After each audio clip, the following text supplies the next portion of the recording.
అన్ని నామముల కన్నా పైనామము కలిగిన నా యేసయ్య నీకు వందనాలు. మీ నామానికి అడ్డుపడి స్తుతించి ఘనపరుస్తున్నాము.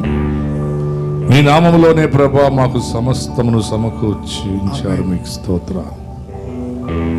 యేసయ్య, నీవు సర్వశక్తిమంతుడవు, న్యాయాధిపతుడవు, న్యాయము చేయు దేవుడవు ప్రభా, నీకు స్తోత్రాలు.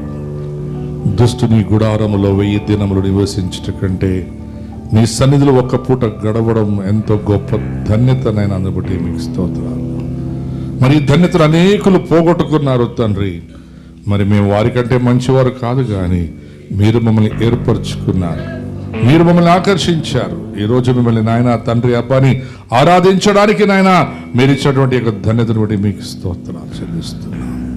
నీవు ఏర్పరచుకుని నేను ఆరాధించడానికి నువ్వు ఎన్నుకున్నా ఇప్పుడందరిని బట్టి నీకే స్తుతి, ఘనత, మహిమ, ప్రభావాలు. మా యొక్క స్తుతుల మీద నీ సింహాసనం వేసుకొని నీ దూతల సమూహముతో మా మధ్యలో ఉన్నందుకు నీకే మహిమ, ఘనత, ప్రభావాలు చెల్లిస్తున్నాం. నాయన, ఇప్పుడు మీరు మాట్లాడే సమయం తండ్రి. మీ నోటి మాట బయలుదేరి ఉన్నది, అది వ్యర్థం కాదు నాయన. 30 అంతలుగా 60 అంతలుగా 100 అంతలుగా అది ఫలించి అభివృద్ధి చెందినగాక. వాక్యం వినుచున్న ప్రతి వ్యక్తి ప్రభ వాక్యానుసారంగా బ్రతుకుటకు ప్రభ జ్ఞానాన్ని దయచేసి వారి ఆత్మీయ నేతలు తెరిచి ప్రభ మీ యొక్కనైనా గద్దింపును, మీ యొక్కనైనా ప్రేమను, మీ యొక్క నా తండ్రి ప్రభనైనా మాటలు తన వారు అర్థం చేసుకొని నీ వాక్యానుసారంగా బ్రతుకుటకు ప్రభ ప్రతి ఒక్కరు తీర్మానం చేసి కృప దయచేసి కోరుచున్నాము తండ్రి. ఆయా వాక్యాన్ని పంచుతున్నాను. నేను కూడా ప్రభ చెప్పి పాటించకపోతే భ్రష్టుడైపోదునేమో తండ్రి.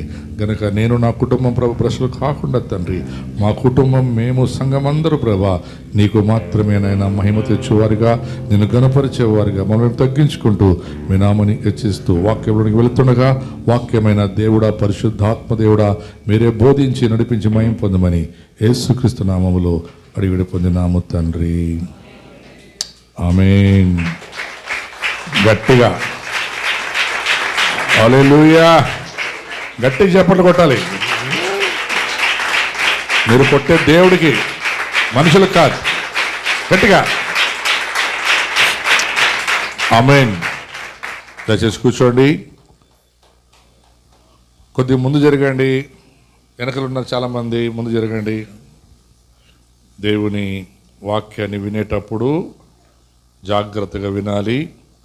దేవుని వాక్యం 2 అంచులు గల వాడిగల ఖడ్గం, ఎటువంటిదైనా సరిచేయటకు శక్తివంతమైన వాక్యం.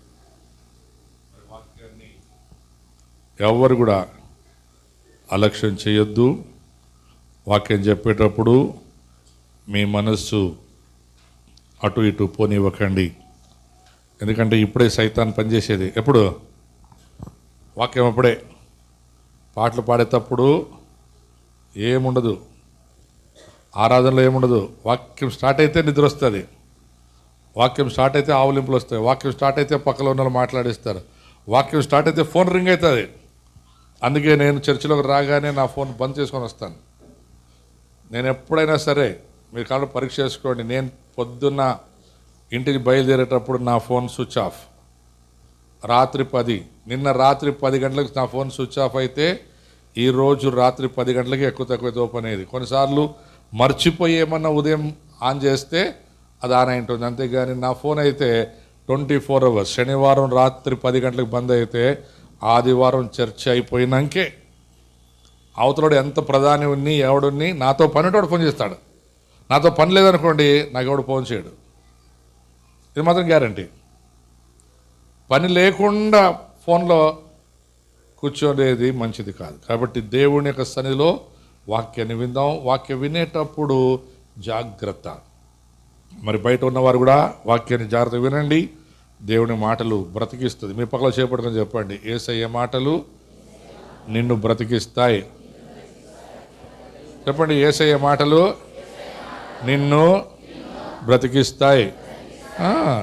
ఎవరు బ్రతికిచ్చేది? నేను చెప్తాను కదా, మందులు బతికించు. డాక్టర్లు ఇచ్చే మందులు శరీరానికి మాత్రమే.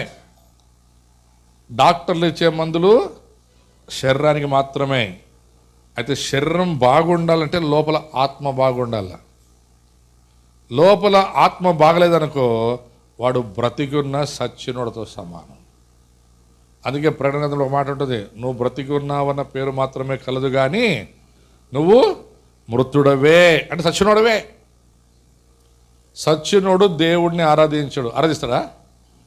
అయితే దేవుని సన్నిధిలో జీవము గలవారే. అందుకే కీర్తనకారుడు ఒక మాట అంటాడు, మట్టి నిన్ను స్తుతించిన, మట్టి మనం దేవుని స్తుతిస్తుంది, మనం స్తుతించదు. రాయి మాట్లాడుతుందా? అయితే ఆ రాళ్ల దగ్గరికి పోయి చాలామంది, ఆ మట్టి దగ్గరికి పోయి చాలామంది దేవుడా దేవుడా దేవుడా దేవుడా అని పూజిస్తారు. అయితే ఈ రోజుల్లో చాలామంది పిల్లారా రాళ్ళు రప్పల కంటే విచిత్రంగా మారిపోయారని ఒక వాక్యం చెల్లిస్తుంది. ఈ మనుషులు నాకు లోబడనులని వారై తమ హృదయమును కఠినపరుచుకొని నాకు దూరమై ఉన్నారు. ఈరోజు చాలామంది దేవునికి దూరంగా అయిపోతున్నారు. దేవుణ్ణి విసర్జించి అని బైబిల్ రాయబడింది. మనందరూ తెలుసు లూకాసు వార్త 10వ అధ్యాయంలో తప్పిపోయిన కుమారుని కథ. తప్పిపోయినాడు పేదోడా ధనికుడా? ధనికుడు. వానికి అన్నీ వచ్చిన తర్వాత గర్వం వచ్చింది వానికి. వాళ్ళ నాన్నగారు ఆస్తి రాగానే ఆ ఆస్తిని తీసుకొని వాడు ఏం చేశాడు? ఊర్లోకి వెళ్ళిపోయాడు, బజార్లోకి వెళ్ళిపోయాడు, లోకంలోకి వెళ్ళిపోయి పాడైపోయాడు. వాడిని పాడు చేసింది డబ్బులా? వాడిని పాడు చేసింది వాడిని ఆశ. ఏం పాడు చేసింది వాడిని? డబ్బు పాడు చేయదు, దురాశ గర్భము ధరించి పాపమును కనెను, పాపము పరిపక్వించి మరణమును కనెను, మరణము వాణిని నిత్య నరకమునకు నడిపించెను. సింపుల్. ధనాపేక్ష సమస్త కీడునకు మూలం. ధనాపేక్ష. ధనం ఎక్కువైనతోనే మనుషునికి కొవ్వొస్తుంది. ధనం ఎక్కువైనతోనే కళ్ళు నెత్తికెక్కుతాయి కొంతమందికి. అయితే ఈ ధనం మనుషుల్ని దేవుడి నుండి దూరం చేస్తుంది. ఈ ధనాపేక్ష దేవుని ప్రేమ నుండి మనల్ని తోసివేస్తుంది. కాబట్టి దేవుని బిడ్డలమైన మనం, దేవుని పిల్లలమైన మనం దేవుని యందు నమ్మకం ఉంచి దేవుని యందు మనము నిరీక్షణ కలిగి జీవిస్తే మనము అడుగు వాటికంటే, ఊహించు వాటికంటే గొప్ప కార్యాలు చేస్తాడు దేవుడు. ఇంతసేపు మీరు సాక్ష్యాలు విన్నారు. నాకు సంతోషపడు. సాక్షి చెప్పారు కదా, మా చెల్లెల గిడ్డిది, ప్రెగ్నెంట్ అవుదన్నారు, థైరాయిడ్ టెస్ట్ చేస్తే మళ్ళీ 5% ఎక్కింది. ప్రార్థన ఏం చేసిందంట? నార్మల్ కానుపు చేసింది. హల్లెలూయా, చెప్పండి కొట్టండి గట్టిగా. ప్రార్థన అవతల ఎంత కఠినమైందన ఉన్నా సరే దాన్ని మార్చేస్తుంది. అయితే ప్రార్థన చెయ్యం మనం. ఈరోజు చాలామంది దైవ సేవకులు కూడా నాకు ఒక్కోసారి బలకోపం వస్తుందంటే, ఈ ఆంధ్రలో కొన్ని గొడవలు చేస్తాయి కదా, ఈ సంఘాలు కొడుతున్నారని, సంఘాల మీద దొమ్మిరి చెప్తున్నారని. నాకు రోజు ఒక మెసేజ్ పెడతాడు, మనమందరూ ఢిల్లీకి పోయి జంతర్ మంతర్లో స్ట్రైక్ చేద్దాం రండి అని అంటాడు. పోవడం తప్పు కాదు, పోవాలి. అయితే ముందు ఏం చేయాలి? సమస్య వచ్చింది. ఎస్తేర్ ఒక మాట చెప్తుంది. ఎస్తేర్ కన్నా ముందు ఆ గేట్ దగ్గర ఒక మనిషి ఉంటాడు, అతని పేరు మొర్దెకై. నేను పోయిన చెప్పాను, ఎప్పుడో 2-3 రోజుల ముందు చెప్పాను. ఎవరు మొర్దెకై? మొండోడు. చెప్పండి గడి చెప్పండి. ఎవరు మొర్దెకై? మొండోడు, అటమారి, తాను పట్టిన పట్టే వదలడు. ఆయన దగ్గర వార్త వస్తుంది. ఏం వార్త వస్తుంది? అయ్యా, మిమ్మల్ని అందరినీ చంపాలని హామాను ప్రణాళిక వేసుకున్నాడు, మరి నువ్వేం చేస్తావు? ఆయన ఒక మాట చెప్తాడు. ఎస్తేర్ చెప్పండి, ఎస్తేర్ లోపల ఉంది కదా రాజు దగ్గర, ఆ ఎస్తేర్ ఒక మాట చెప్పండి. ఏమని చెప్పమంటది? చెప్తాడు ఆయన, అమ్మ ఎస్తేరు, మేము ఇట్లా నశించిపోతున్నాం, రాజు చంపమని ఆజ్ఞించాడు, ప్రార్థన చేయండి. ఆమె ఏం చెప్తుందంటే, సరే నేను ప్రార్థన చేసేది కాదు, మీరు కూడా ప్రార్థన చేయండి. మళ్ళీ ఏమంటుంది, నన్నేమనుకున్నావు, నేనేమన్నా ఫ్రీగా ఉన్నా నా లోపల రాజు దగ్గర? నేను ఫ్రీగా ఉన్నా. కొంతమంది అంతే కదా, 10 వస్తే ఏమవుతారు? నేను ఫ్రీ ఉన్నానా, నన్ను ఏమనుకున్నావు నువ్వు అంటే? అప్పుడు ఆ మనిషి ఒక మాట అంటే నాకు చాలా ఇష్టం. ఆ మాట, నువ్వు గనక మాకు సహాయం చేయలేదనుకో, దేవుడు మాకు చాలా తలుపులు తెరుస్తాడు. నువ్వు మాకు సహాయం చేయలేదనుకో, దేవుడు మాకు చాలా తలుపులు తెరుస్తాడు అన్న మాటకు భయపడి ఆమె ఒక మాట, సరే మీరందరూ నా కొరకు ప్రార్థన చేయండి. ఏం చేయాలా? మీరందరూ నా కొరకు, మన వారందరి కొరకు 3 రోజులు ఉపవాస ప్రార్థన 3 రోజులు ఉపవాస ప్రార్థన చేసిన తర్వాత ఎవడైతే ఉరి వేయాలని ఆలోచిస్తాడో వాడే ఆ యొక్క మొండోని గుర్రం పట్టుకొని ఆ మొండోని గుర్రం మీద కూర్చోపెట్టి, మన పేరేం పేరు కాదు, మొండోని పేరేం పేరు, మొర్దెకైకి జయము, మొర్దెకైకి జయము, రాజు పేరున వచ్చి ఈ మొర్దెకైని జయమని వాడు అరుచుకుంటా పిలుచుకుపోతాడు. తర్వాత వాడి బట్టలు మంచి రాజు బట్టలు వేసి ఊరేగించిన తర్వాత వాడి కోపం వస్తుంది, ఇంకా తట్టుకోలేడు. అబ్బా ఏమి నా పరిస్థితి, నేనేమి ఇప్పుడు అనుకుండొచ్చి వాడు, నా కులమేమి, ఈ మొర్దెకై గాని కులమేమి, నాకు ఈ రోజుల్లో పిల్లలు మీరు నమ్ముతారు లేదో, ప్రతి ఊర్లలో ప్రతి ఒకప్పుడు మత పిచ్చి ఉండేది. హిందూ మతం, ముస్లిం మతం, క్రైస్తవ మతాలు కొట్టుకునేవి. ఇప్పుడేం చెప్పండి, కులపిచ్చి కులపిచ్చి కులపిచ్చి, చర్చిలో కూడా కులపిచ్చి. ఈ మొర్దెకైనే వాడు అనిండొచ్చు, కులం. మొర్దెకై యూదుడు, చెప్పండి అందరూ. ఎవడు యూదు అంటే దేవుణ్ణి స్తుతించేవాడు, దేవుణ్ణి ఆరాధించేవాడు. నిన్ను ముట్టువాడు దేవుని పిల్లల్ని ఎవడన్నా ముడితే వాడు దేవుడిని ముట్టినట్లే. దేవుని పిల్లల్ని ఎవడన్నా ముడితే వాడు దేవుడిని ముట్టినట్లే. మరి దేవుని పిల్లలు కదా అని మనము కూడా మన ఇష్టానుసారంగా బ్రతికితే దేవుడు తొక్కేస్తాడు. సంసోను, ఎంతమంది సంసోను తెలియదు మీకు? సంసోను బైబిల్, సంసోను ఎవడు? సంసోను అంతేనా? మామూలుడు కాదు సంసోను. ఒక న్యాయాధిపతి, బలవంతుడు, సింహాల్ని చీల్చేశాడు, ఎలుగుబంట్లు చీల్చేశాడు. ఒకసారి ఆలోచించండి, సంసోను కన్నా బలమా మనకి? అంత బలవంతునికి గర్వం వచ్చిందంట. దేని మీద? తన బలం మీద. తన బలమే నా బలమే అనుకున్నాడంట. అనుకొని చూసుకుందాంలే, రండ్రా ఫిలిస్తీన్లారా, గర్వించాడు. అయితే రహస్యం తెలుసుకుంది ఢిల్లీలో. వానికి కూడా రహస్యం తెలుసుకొని ఏం చేసింది? కొట్టించేసింది గుండు. ఇప్పుడు మనోడు ఎంత ట్రై చేస్తాడు,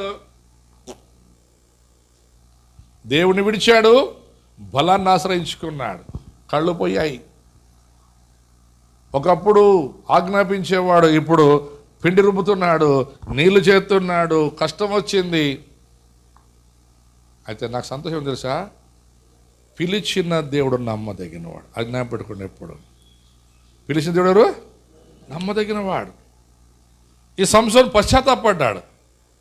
ఒకప్పుడు ఆర్డర్ చేసే సంసోను ఇప్పుడు పశ్చాత్తాపడ్డాడు. చూడండి, పశ్చాత్తాపంలో చాలా మార్పు ఉంటుంది. మామూలు పశ్చాత్తాపం కాదు. ఆయన పడ్డ పశ్చాత్తాపం ఎట్లుందంటే, తాను బ్రతికి బాగున్నప్పుడు చేసిన కార్యముల కంటే మరి అద్భుత కార్యం చేసినని బైబిల్ చెప్తాది. ఆయన బలము కలిగి ఉన్నప్పుడు చంపిన దానికంటే తన శత్రువులను లాస్ట్లో చాలామందిని చంపాడు. కారణం ఏంటి సార్? తను పడ్డ పశ్చాత్తాపం. పశ్చాత్తాపడి దేవుడితో ప్రార్థన చేసి ఒక మాట అంటారు, ప్రభా ఇదొక్కసారి నన్ను కనికరించయ్యా. నేను చూశాను, అమ్మగుడు చూసింది ఆ స్థలం. పెద్ద మందిరం, పెద్ద దేవాలయం. అది ఇంత ఉంటాయి ఒక్కొక్కటి. పిల్లర్లు పట్టడానికి దొరకు పిల్లలు, అంత పెద్ద పెద్ద పిల్లర్లు అవి. మనం అంటాం ఆ పిల్లలు చూసి, అబ్బాయి ఈ కొండ అవుతుంది, రాలిట్లేదు, మా బళ్ళారి కొండ, దీనికి డబల్ ఉన్నాయి అవి. పట్టు కూడా ట్రై చేస్తే నేను చూద్దామని దొరుకుతాయి, ఒక పక్క దొరుకుతాయి, ఒక పక్క దొరకదు. అంత పెద్ద పెద్ద పిల్లర్లు. ఆ పిల్లర్లు కట్టేసి హింసిస్తుంటే ప్రార్థన చేశాడు, ప్రభా కరుణించు, కృపచూపు. బైబిల్ అంటది, దేవుని ఆత్మ అతని మీదికి రాగా అతను ఆ కంబాలు పడగొట్టగా ఉన్నవారు అందరు రాజుతో కలిపి అందరూ పడి చచ్చిపోతారు. ఆ దేవత అంట ఇట్లా ముందు పడి నమస్కరిస్తుందంట సంసోనుకి. అందుకే నాకు ఇష్టం అన్నమాట, ఇహలోక దేవతలన్నీ నీ ముందు తల వంచుతాయి. ఎప్పుడు తల వంచుతాయి ఇహలోక దేవతలు నీ ముందు? నువ్వు వాటిని విడిచి విసర్జించి రావాలి. కొంతమంది వాటి దగ్గరికి వెళ్ళరు, కానీ వాటికి గుణలక్షణాలు ఉంటాయి. కొంతమందికి వాటి గుణలక్షణాలు. అందుకే పౌలు అంటాడు ఎఫెసీ పత్రికలో, మీరు వాటి గుణములను కలిగి ఉన్నారు. ఏమి దాని గుణం? కోపం. ఒక్క క్షణం కోపాన్ని మనం తట్టుకున్నాం అనుకోండి, లోకమే గెలిచొచ్చు. నేను మీకు చెప్పిన కొన్నిసార్లు అసుండి తిమ్మప్ప అని ఒక ఆయన ఉండేవాడు. ఇప్పుడు లేడు ఆయన. బళ్ళార్లో పెద్ద రౌడీ, ఆయన పెద్ద అంటే పెద్ద రౌడీ. సెంట్రల్ జైల్లో ఉన్నాడు. నేను ప్రతి శుక్రవారం సెంట్రల్ జైలుకి పోతున్నా సువారు చెప్పేకి. ఆయన వాక్యం వింటూ అంతా ఏడుస్తున్నాడు. ఎందుకన్నా ఇంత ఎత్తు మనిషి ఇంత ఉంటాడు, ఇంత ఉంటాడు. ఏమన్నా అంటే, ఒక్క నిమిషమే పాస్టర్ అయ్యా ఆలోచించింటే ఈరోజు నాకు ఈ పరిస్థితి వచ్చి ఉండేది కాదన్నాడు. ఎంతసేపు చెప్పండి ఇక్కడ చెప్పలా?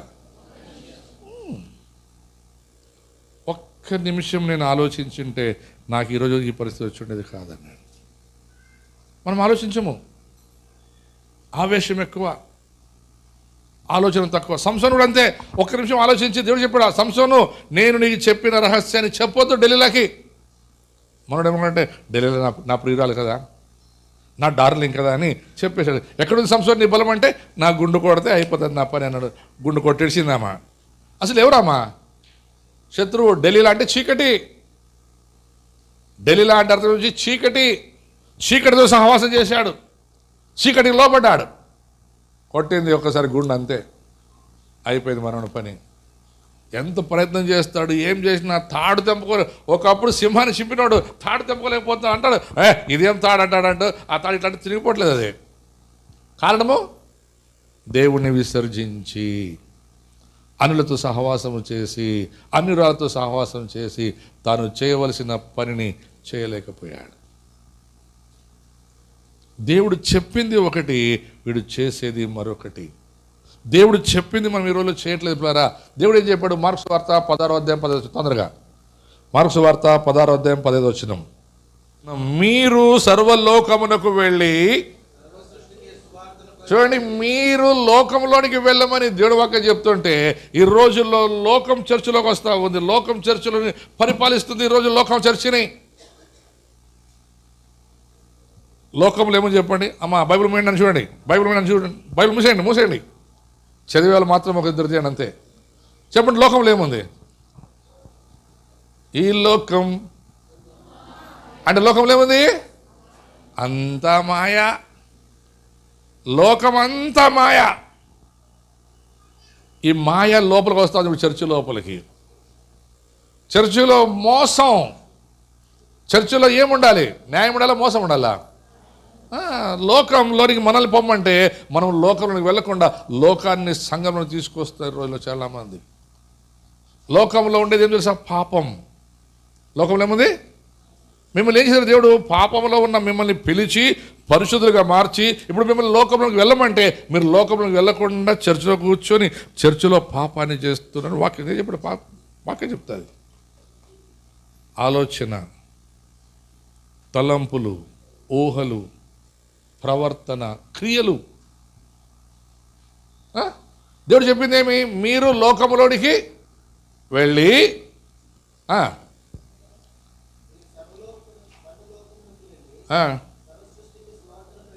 ఏమి సువార్తను ప్రకటించాలంటే మనలో ఏముండాలా? సువార్త ఉండాలా, మంచి వార్త మనలో ఉండాలి, మంచిది ఉండాలి మనలో. నాకు ఆ మాట చాలా ఇష్టం. చెప్తాను కదా, నాలోనా దేవుడే కాదు చూసేది, లోకం చూస్తుంది మనలో ఏదో మంచిని. నేను ఎప్పుడు చెప్తాను కదా, నాకు 2 కండ్లు మీ అందరినీ చూస్తున్నాను. మీకెన్ని కండ్లు? ఇప్పుడు ఒక లెక్కేసి ఒక 70 మంది 80 మంది అనుకోండి. నేను 2 80 ఇంటూ 2. ఇప్పుడు చెప్పండి, ఎవరు బాగా ఉండాలా? మీరా నేనా? హలో, 2 కళ్ళతో చూసి నేను బాగుండాలా? 160 కళ్ళు నన్ను చూస్తే నేను బాగుండాలా? నాకు భయం ఎక్కువ ఉండాలా? మీకు కాదు, నాకు భయం ఎక్కువ ఉండాలి. నేను ఏడపోతే చూస్తారు కదా అని. నన్ను ఎవడు చూస్తే నాకేం, నేను అయ్యా, నేను పెద్ద అనుకున్నాను అనుకో, చీల్స్తాడు దేవుడు. చాలాసార్లు అట్లా అనుకుంటాం. అయ్యకేమి? అయ్య గురించి మీకు తెలియదు, మీకన్నా నాకు భయం ఎక్కువ. ఎందుకు తెలుసా? నేను పోయే ప్రతి దారిలో ఎవరో ఒకరు ఉంటారు, ఎవరో ఒకరు చూస్తారు.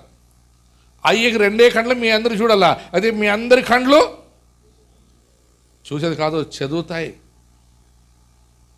అయ్యని మీరు చదువుతారు, అయ్య బైబిల్ చదువుతాడు, ఈ బైబిల్ మీకు రాదు కాబట్టి మీరు నన్ను చదువుతారు, అది తెలుసుకోండి. ఎప్పుడు మీరు నన్ను చదువుతారు కాబట్టి నేను ఎట్లుండాలి? ఇప్పుడు యేసు ఏమన్నాడు? నేను పరిశుద్ధుని గనక మీరును, చూడండి ఆయన ఏమన్నాడు? నేను పరిశుద్ధుని గనక మీరును, అది నేను ఏమై ఉన్నాను మీరు అదే ఉండమన్నాడు యేసుప్రభు. ఈ వాక్యాన్ని మనం అర్థం చేసుకోవాలి. మీరు లోకంలోనికి వెళ్ళండి కానీ లోకాన్ని మిమ్మల్ని అంటించుకోదు. ఎందుకంటే లోకంలో ఉన్నదంతా మాయా, మోసం.